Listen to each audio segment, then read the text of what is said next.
किसान भाइयों नमस्कार, मैं पुनीत सिसोदिया। किसान भाइयों आज की इस वीडियो में हम एक बहुत ही बेहतरीन बायो प्रोडक्ट्स के बारे में जानकारी देने वाले हैं जो 100% ऑर्गेनिक होता है और ये मल्टीप्लेक्स कंपनी का आता है बायो जोडी के नाम से। देखिए इसको जो तैयार किया गया है दो अलग अलग बैक्टीरियाओं का ये मिश्रण होता है जिसको फार्मर बहुत ज़्यादा यूज में लेते हैं, बहुत ज़्यादा उपयोग करते हैं और ये बहुत इफेक्टिवली हमारी फसलों के अंदर बहुत सारे मल्टीपल्स ऑफ डिजीज को कंट्रोल करता है। देखिए बैक्टीरिया साइड का भी काम करता है, यानी कि बैक्टीरिया इन्फेक्शन आपकी फसलों में है उसको कंट्रोल करेगा, फंगल इन्फेक्शन है उसको भी कंट्रोल करता है। तो ये बहुत सारे रोगों पर काम करता है जैसे early blight, late blight, powder mildew, downy mildew, wilt, उसके साथ साथ और भी बहुत सारे डिजीज हैं उनके बारे में हम आगे जानेंगे कौन कौन से रोगों को कंट्रोल करता है। तो आज की इस वीडियो में हम बायो जोडी के बारे में डिटेल इन्फॉर्मेशन लेंगे और देखिए इसका जब हम उपयोग करते हैं खेत के अंदर इसका उपयोग करते हैं तो ये कुछ ऐसे फाइटोटॉनिक रिलीज करता है, कुछ ऐसे पदार्थ रिलीज करता है जो हमारी फसलों की ग्रोथ में भी सहायक होते हैं। तो और भी इसके बेनिफिट्स होते हैं, तो कंप्लीट इन्फॉर्मेशन लेंगे इसके बारे में। वीडियो अच्छा लगे लाइक कीजिएगा, अच्छा ना लगे तो आप इसे डिसलाइक भी कर सकते हैं। तो चलिए जानते हैं। देखिए सबसे पहले जो मल्टीप्लेक्स कंपनी का बायो जोडी आता है, यदि हम इसके अंदर बात करें कि इसके अंदर क्या होता है तो देखिए इसके अंदर होता है एक तो बैसिलस सबटिलस जो एक बैक्टीरिया होता है जिसको बायोजेंट्स के तौर पे बहुत सारे फार्मर उपयोग में लेते हैं, और दूसरा इसके अंदर होता है स्यूडोमोनास फ्लोरेसेंस। तो ये दो बैक्टीरियाओं का मिश्रण होता है, जैसा इसका नाम है बायो जोडी, तो दो अलग अलग बायो एजेंट्स के मिश्रण करके इसको तैयार किया गया है। तो स्यूडोमोनास का भी उपयोग फार्मर बहुत ज़्यादा करते हैं, बड़े पैमाने पर करते हैं। देखिए बैसिलस सबटिलस या स्यूडोमोनास ये हमारी फसलों के अंदर जो बैक्टीरिया जनित रोग है या फंगस जनित रोग है उनको कंट्रोल करने में प्रभावशाली है। ये एक बैक्टीरिया ही होता है, जो बैसिलस सबटिलस होता है या स्यूडोमोनास जो होता है ये अपने आप में एक बैक्टीरिया होते हैं।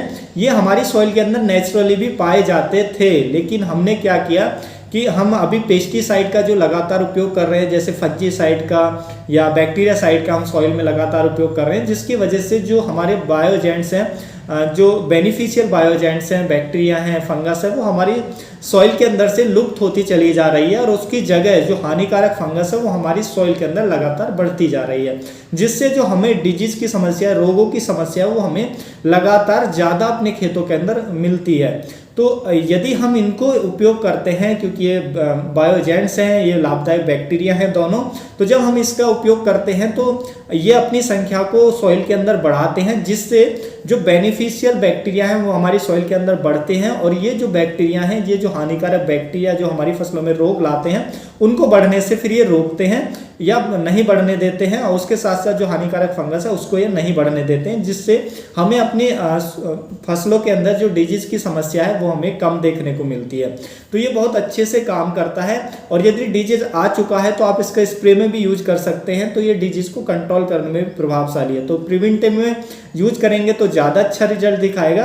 क्यूरेटिव में यदि सिम्टम्स अभी नजर ही आ रहा है तो आप इमीडिएट इसका स्प्रे करें तो भी अच्छा रिजल्ट दिखाएगा, जो किसान ऑर्गेनिक खेती करते हैं। लेकिन यदि आप केमिकल खेती करते हैं और डिजीज आ चुका है तो फिर आप केमिकल का उपयोग कीजिए। यदि आप केमिकल खेती करते हैं और डिजीज नहीं है तो प्रिवेंटिव में आपको इसका यूज जरूर करना चाहिए। देखिए यदि हम बात करें कि ये कौन कौन से रोगों को कंट्रोल करता है, तो ये हमारी फसलों के अंदर बहुत सारे डिजीज को कंट्रोल करता है, चाहे बैक्टीरिया जनित रोग हो चाहे फंगल जनित रोग हो।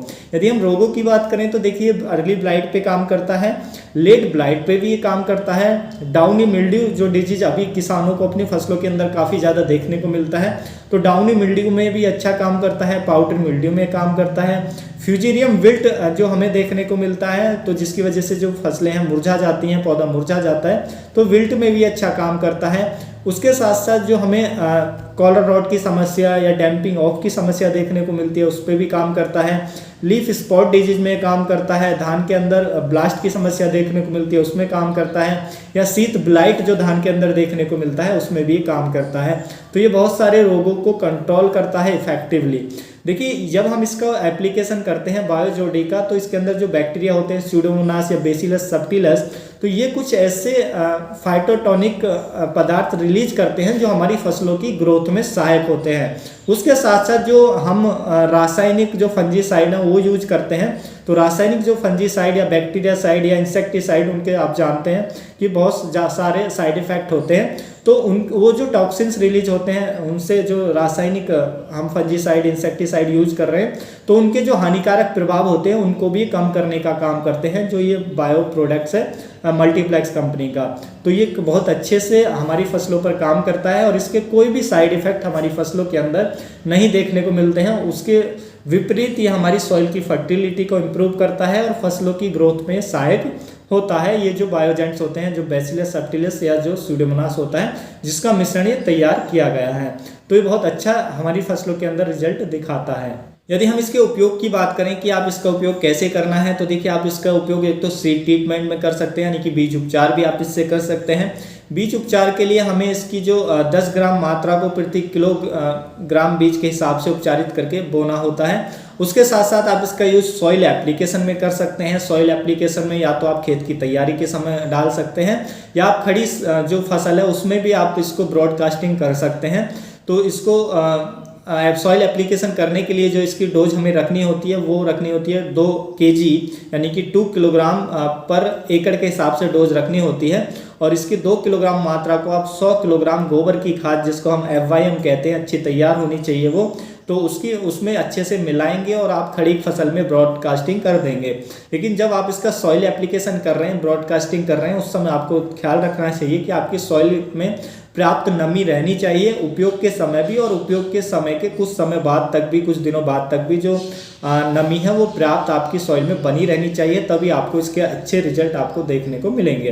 क्योंकि जब पर्याप्त नमी बनी रहती है तो इसमें जो बैसिलस सब्टिलस होता है, बैक्टीरिया, स्यूडोमोनास होते हैं, वो नमी में बहुत तेजी से ग्रोथ करते हैं, अच्छे से ग्रो हो जाते हैं और फिर वो हमारी फसलों के अंदर हानिकारक जो फंगस होती है, हानिकारक बैक्टीरिया होते हैं, उसकी ग्रोथ को रोकते हैं, उसको बढ़ने से रोकते हैं, जिससे हमारी फसलों में डिजीज और रोग नहीं देखने को मिलते हैं। उसके साथ साथ आप इसका उपयोग स्प्रे के माध्यम से भी कर सकते हैं। जैसे कि वेदर बन रहा है कि आपकी फसलों में डिजीज आ सकता है, कोई अर्ली ब्लाइट, लेट ब्लाइट, तो आप प्रिवेंटिव में भी इसका यूज कर सकते हैं।